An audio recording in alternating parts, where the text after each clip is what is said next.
Bonjour à tous. Nous sommes encore une fois réunis aujourd'hui pour glorifier notre Seigneur et notre Dieu. Aujourd'hui, je voudrais vous parler de quelque chose qui est normal quand on connaît Dieu, quand on connaît Jésus-Christ et qu'on veut être en contact avec lui. Et ce dont je veux vous parler aujourd'hui, c'est de la prière. Jésus nous a donné plusieurs exemples de la parole, mais je veux surtout parler de la manière dont il nous a dicté sa manière de faire, dans Matthieu 6 au verset 5. La manière de prier. Il dit, lorsque vous priez, ne soyez pas comme les hypocrites qui se plaisent à prier debout dans les synagogues et au coin des grandes rues pour se montrer aux gens. Amen, je vous dis, ils tiennent déjà leur récompense. Mais toi, quand tu pries, entre dans la pièce la plus retirée, ferme la porte et prie ton Père qui est dans le secret. Et ton Père qui te voit dans le secret te le rendra. En priant, ne multipliez pas les paroles comme les non-juifs qui s'imaginent qu'à force de paroles, ils seront exaucés. Ne faites pas comme eux, car votre Père sait de quoi vous avez besoin avant que vous lui demandiez. Et là, notre Seigneur, le Seigneur Jésus-Christ, nous dit et nous apprend à prier. Et il nous donne donc une prière. Voici comment vous devez prier. Notre Père qui est dans les cieux, que ton nom soit reconnu pour sacré, que ton règne vienne, que ta volonté advienne, sur la terre comme au ciel. Donne-nous aujourd'hui notre pain de ce jour. Remets-nous nos dettes, comme nous aussi nous l'avons fait pour nos débiteurs. Ne nous fais pas entrer dans l'épreuve, mais délivre-nous du mauvais. Si vous pardonnez aux gens leurs fautes, votre Père Céleste aussi vous pardonnera, à vous aussi. Mais si vous ne pardonnez pas aux gens, votre Père ne vous pardonnera pas non plus vos fautes. J'ai voulu prendre ce passage parce qu'il est vrai que pour quelqu'un qui s'approche de Dieu et qui se demande comment le prier, je crois que la prière la plus simple devant Dieu, c'est de lui parler. De lui parler et de lui faire connaître nos besoins. La prière, c'est une demande. Je sais qu'il y a beaucoup de mélange qui se fait entre la prière, l'adoration, la louange, l'intercession. Mais la prière par elle-même, c'est une demande. Et c'est ce que nous pouvons voir là, donc, quand nous regardons donc la prière de notre Père. Il est bien précisé, donne-nous. Nous voyons là, il est dit, donne-nous aujourd'hui notre pain de ce jour, remets-nous nos dettes, ne nous fais pas entrer, délivre-nous. Ce sont à chaque fois des choses que nous demandons bien particulièrement à Dieu. Et un point important aussi que je voulais relever, c'est que Dieu est notre Père. Il n'est pas dit le Père de Jésus-Christ simplement, il est parlé de notre Père. De la même manière que Jésus nous a dit dans Jean qu'il allait vers notre Père et votre Père. Ben là aussi, Dieu, à travers sa prière, à travers la prière qu'il a donnée à Jésus-Christ, insiste pour qu'on le reconnaisse bien comme notre Père. Un point essentiel aussi, c'est quand nous disons notre Père, nous pouvons le faire soit à plusieurs, soit dans notre chambre. L'essentiel, c'est de bien comprendre cette prière. Et si vous voulez, nous allons reprendre les différentes phrases. Il dit, notre Père qui est dans les cieux, que ton nom soit reconnu pour sacré. Dieu, à travers Jésus-Christ, insiste pour que vraiment nous comprenions qu'il est saint. Et que par là même, en étant saint, il veut que nous le reconnaissions pour tel. Et que nous lui rendions un culte qui est tout à son honneur. Alors ne prenons pas le nom de Dieu en vain, ne jurons pas, ne mentons pas en son nom, et n'allons pas dire des choses abominables des fois à propos du nom de Dieu. Il dit aussi que ton règne vienne.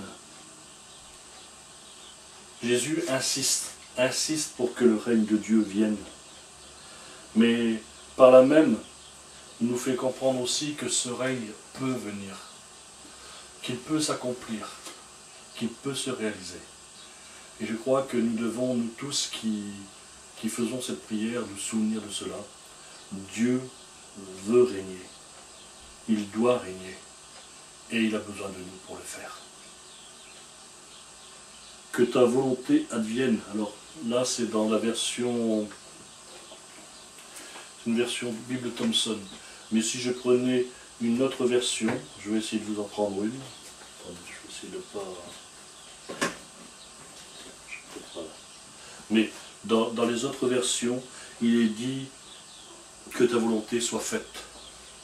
La volonté de Dieu, c'est-à-dire pas la nôtre, pas celle forcément de notre voisin, de notre femme, de nos enfants, mais la volonté de Dieu. La volonté qui se reflète dans ses commandements, la volonté qui se reflète dans l'esprit qu'il nous donne, la volonté qu'il nous montre à travers son amour et à travers ses dons. Alors il dit bien là sur la terre comme au ciel. Il est vrai que Satan a été jeté du ciel et qu'il parcourt actuellement la terre. Et normalement, actuellement dans le ciel, c'est Dieu qui règne. Et Dieu veut que, là aussi, maintenant, sur la terre, il puisse régner. Donne-nous aujourd'hui notre pain pour ce jour. Vous voyez, Dieu est à même d'assumer notre pain. Et vous voyez, ce qui est curieux, c'est que nous voyons ça dans le Nouveau Testament, mais quand, si pour peu ceux qui se souviennent de ce qui a été écrit dans la Bible et dans l'Ancien Testament, quand le peuple était pendant 40 ans dans le désert, il est dit que Dieu chaque jour leur donnait la manne qui descendait du ciel, enfin du moins qui descendait du ciel, qui était sur terre, mais il dit, vous êtes quand même précisé, cette manne qui descendait du ciel. Et c'était chaque jour. Il n'y avait que le vendredi, où il y en avait pour 2 jours, c'est-à-dire pour le vendredi et le samedi. Mais tous les jours, il y avait la manne. Et là, de la même manière, Dieu nous dit qu'il va assurer notre avenir. Mais notre avenir pour chaque jour. Alors, il y en a qui voudraient déjà avoir l'avenir et avoir la certitude que pendant 15 ans, 20 ans, 30 ans, 40 ans, voire toute leur vie, tout est assuré, tout est prêt, tout est là. Et Dieu ne nous demande pas ça. Il nous dit d'avoir confiance en lui et qu'il nous donnera chaque jour ce que nous avons besoin. Remets-nous nos dettes comme nous aussi nous l'avons fait pour nos débiteurs. Alors là, on parle de dette, on parle de débiteurs, mais en fait il est plus parlé, pardonne-nous nos offenses comme nous le pardonnons à ceux qui nous ont offensés. Je crois que Dieu insiste énormément pour que nous pardonnions à notre prochain, à notre frère, à notre famille. On ne peut pas vivre et rester dans le royaume de Dieu s'il y a la rancune, s'il y a l'amertume. Il nous faut pardonner. C'est un point essentiel. Si nous ne le faisons pas, nous ne pourrons pas vivre en plénitude avec Dieu. Parce que il y aura cette tâche qui sera sur nous, et qui nous empêchera de voir Dieu dans son œuvre et aussi de voir ce qu'il est capable de faire chez les autres. Parce que nous serons bloqués. Nous serons enchaînés par notre manque de pardon.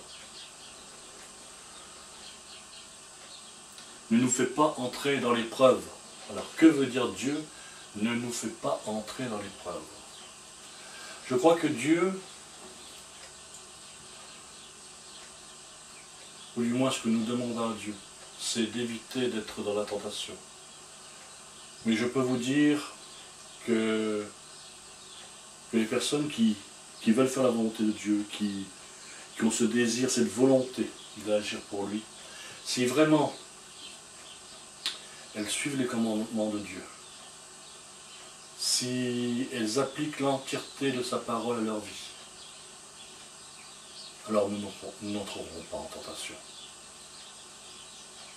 Par contre, c'est vrai que l'ennemi étant là, il faut quand même lutter et que l'ennemi est habile. Alors il nous faut prier. Et dans cette prière justement, c'est là qu'il est dit, ne nous laisse pas entrer en tentation.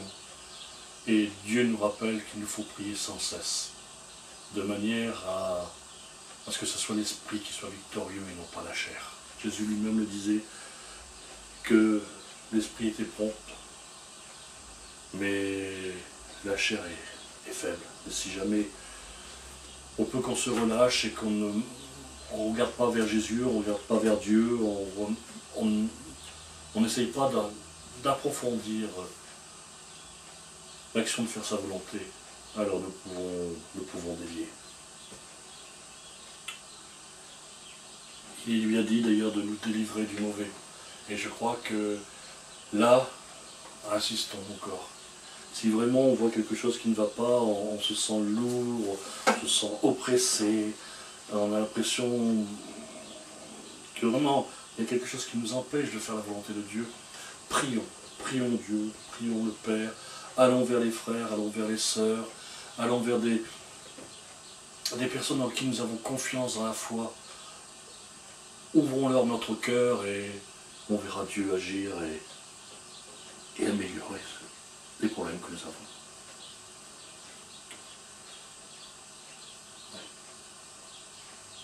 Je voulais vous dire tout ça. Une chose qui est importante aussi, c'est que il nous faut respecter la volonté de Dieu. Et respecter la volonté de Dieu, c'est accepter de suivre ses commandements. Et là, il est important. Dieu nous a donné 10 commandements. Il veut absolument que nous respections cela. Si nous ne le faisons pas, ben nous allons vers la mort. D'ailleurs, plusieurs fois Dieu l'a dit. Il a dit, si vous ne suivez pas mes voies, ben, vous irez à la perdition, vous irez à la mort. Et Dieu ne veut pas ça. Je voudrais vous trouver le contrat de l'alliance, voilà. Ils appellent ça le contrat de l'alliance, mais en fait c'est les 10 commandements. Alors Dieu prononça toutes ces paroles. Je suis le Seigneur Yahvé, ton Dieu. C'est moi qui t'ai fait sortir de l'Égypte, de la maison des esclaves. Tu n'auras pas d'autre Dieu devant moi. Tu ne te feras pas de statue, ni aucune forme qui est dans le ciel en haut, ni de ce qui est sur la terre en bas, ou de ce qui est dessous de la terre dans les eaux. Tu ne te prosterneras pas devant ces choses-là et tu ne les serviras pas.